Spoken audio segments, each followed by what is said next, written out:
ఇక ఫస్ట్ సభకు సంబంధించి మాట్లాడదాం. ఒకసారి సభ ఏర్పాట్లు ఎలా జరుగుతూ ఉన్నాయి, అక్కడ బీఆర్ఎస్ పార్టీ కొన్ని వీడియోస్ని కొన్ని ఫోటోలని చూడండి ఒకసారి.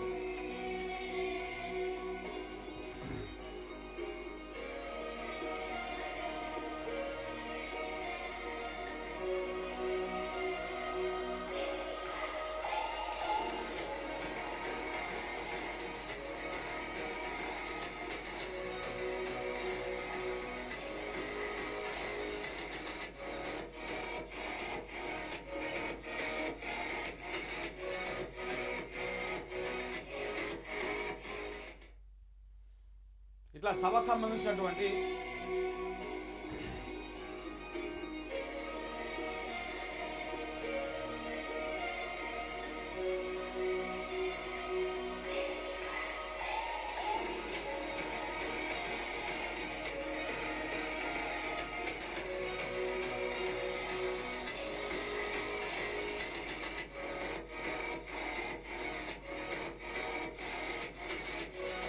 సభా వేదిక ఎలా ఉంటుంది అని చెప్పేసి ఒక డ్రోన్ షాట్స్ తోటి ఒక వీడియోని తయారు చేశారు.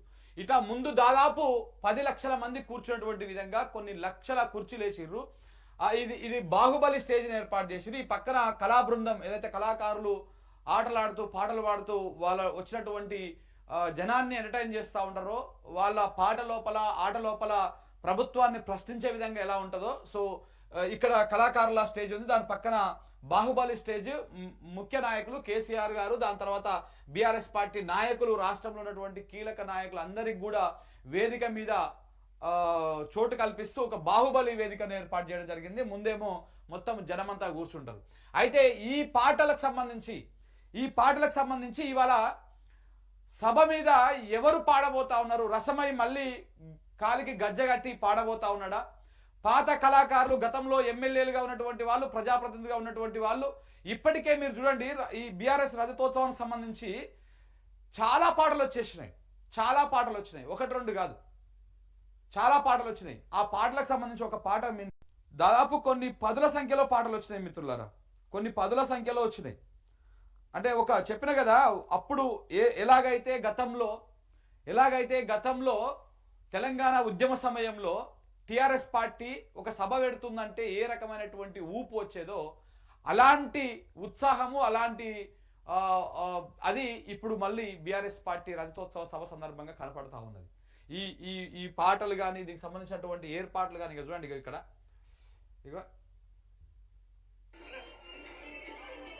కార్లకు సంబంధించినటువంటి కార్ల యాత్ర ఒకటి,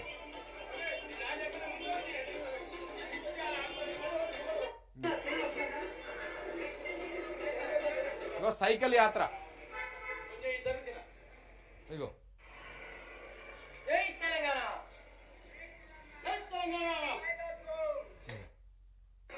ఎడ్ల బండ్లు, ఇది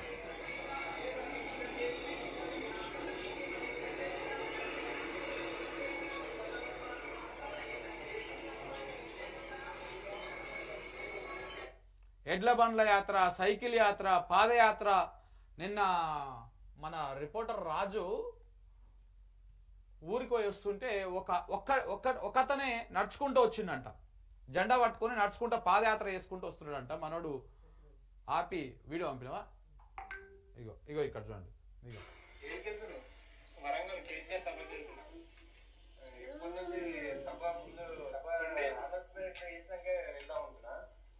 అది నేను కేసీఆర్ ఫామ్ హౌస్ కి వెళ్దాం అనుకున్నా బర్త్డే రోజు.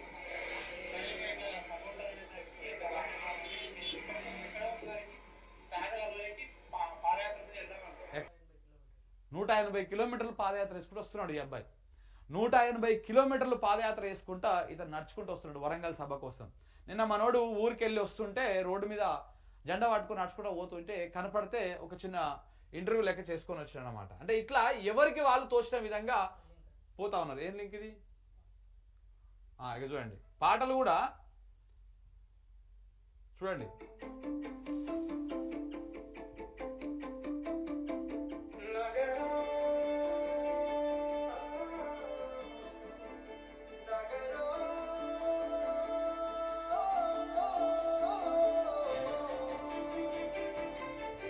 ಕಿರಿಯತ್ತಿಂಡುರಾ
మార్చిండురయ్యా చంద్రశేఖరయ్యా ఇంత చల్లని మనసున్నోడయ్యా చంద్రశేఖరయ్యా ఇంత ప్రేమను పంచిండురయ్యా చంద్రశేఖరయ్యా ఇంత చల్లని.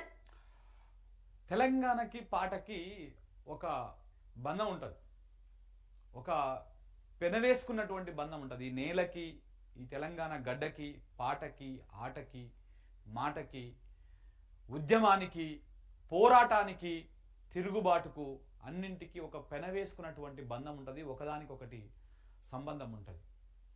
ఇక్కడ తెలంగాణలో పాట ఇని ఏడ్చేటువంటి వాళ్ళు ఉంటారు, పాట ఇని కత్తి పట్టుకొని కథన రంగంలోకి దూకటి వాళ్ళు ఉంటారు, పాట ఇని పిడికిలెత్తి తెలంగాణ ఉద్యమంలో కదిలొచ్చినటువంటి తెలంగాణ సమాజం ఇది.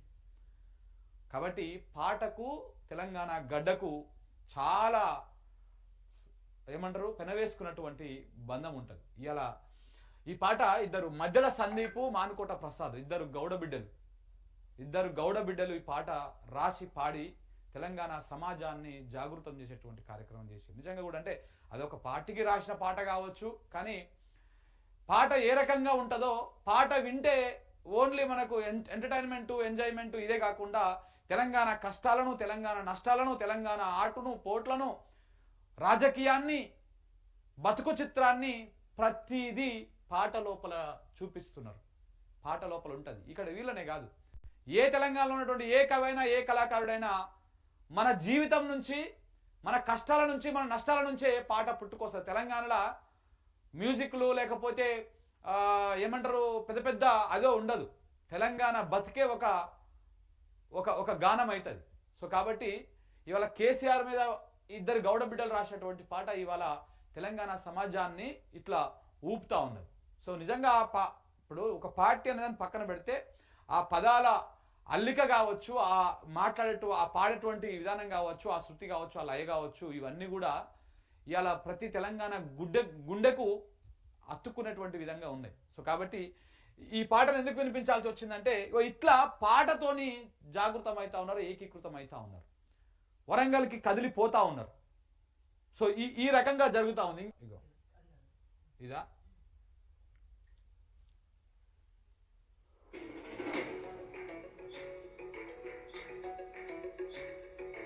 చరిత్ర కడుపున పుట్టింది ఉద్యమాగ్ని శిశువు.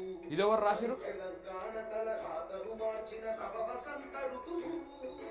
విపక్ష దోపిడి విలయంలో విలవిలలాడిన వేదన, అస్తిత్వంకై ఆరాటపడిన ఆత్మ గౌరవ భావన, పిడికిలెత్తిన కేసీఆర్ గొంతులో ప్రళయ గర్జన.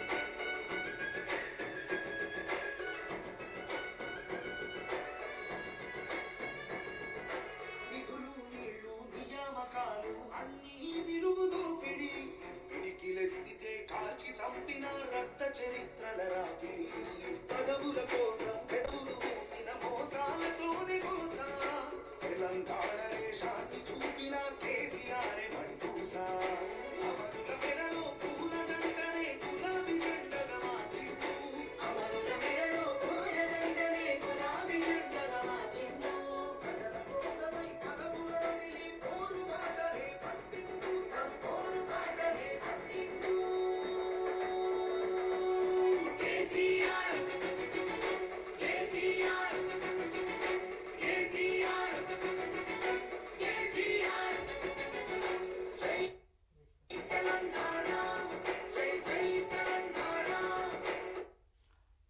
ఇది దేశపతి రాసినటువంటి పాట, ఎమ్మెల్సీగా ఉన్నారు ఆయన.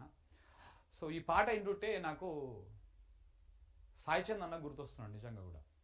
సాయిచంద్ అన్న తోటి అంటే ఆయన పార్టీ అదని కాకుండా ఆయనతో ఒక అనుబంధం ఉంటుండే, తమ్ముడు అని చెప్పేసి మంచిగా ప్రేమగా ఆప్యాయతగా పలకరించేవాడు.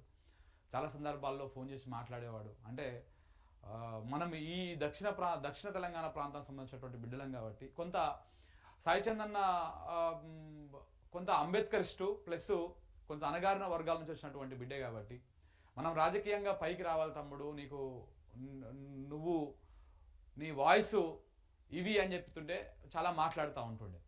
కానీ ఈ సమయంలో గనక సాయి చంద్ ఉండుంటే ఇంకొక రకంగా ఉంటుండే.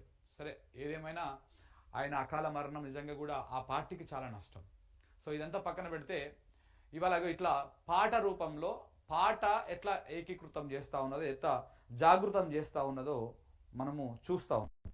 సో కాబట్టి ఇది పాటలకు సంబంధించినటువంటి అంశము. ఇంకా